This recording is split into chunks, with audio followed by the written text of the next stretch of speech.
বৃষ্টির মধ্যে নিজের গাছ থেকে ড্রাগন ফল ছিঁড়ে খাওয়ার মজাটাই কিন্তু অন্যরকম। তো ওই যে দেখুন পিছনে হালকা ঝিরঝিরা বৃষ্টি পড়ছে, তো এই ফলটা কিন্তু অন্য একটা ডালে হয়েছিল, কিন্তু সেই ডালে অনেক কাটা ছিল, তাই সেখানে ক্যামেরাটা ধরতে পারছিলাম না। তো আমার ইচ্ছে তো একটা ড্রাগন ফল আমি আপনাদেরকে খেয়ে দেখাবো যে ভেতর থেকে কতটাই রসালোর হয়।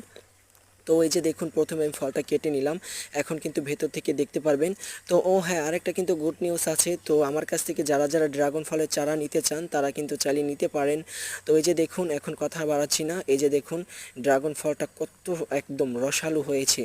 তো বিসমিল্লা বলে আমি মুখে দেওয়া মাত্রই তো আমার রিয়েকশনটা একদম অন্যরকম চেঞ্জ হয়ে গেছে, এতটাই মিষ্টির হয় আমার গাছের ড্রাগন ফলগুলা। তো কিন্তু আমি কিন্তু একটা সাদা ড্রাগনের চারাও লাগিয়েছি, তো সেটাও আপনারা পরের বছর দেখতে পারবেন যদি আল্লাহ যদি বাঁচিয়ে রাখে, তখন আমি সেটার ফুলও আমি আপনাদের সঙ্গে শেয়ার করব, ফল তো শেয়ার করব। আমার গাছে কিন্তু আপনাদের দোয়ায় আরও অনেক অনেক ফুল ফল এসেছে, তো সেগুলো কিন্তু আমি আপনাদের সঙ্গে শেয়ার করব। একটু বৃষ্টিটা একটু কমে যাক, তারপর আমাদের এখানে কিন্তু প্রচুর প্রচুর পরিমাণে বৃষ্টি, তো বৃষ্টির কারণে কোনো ভিডিও আমি আপলোড দিতে পারি না। তো আজকের ভিডিওটা কেমন হলো কমেন্টে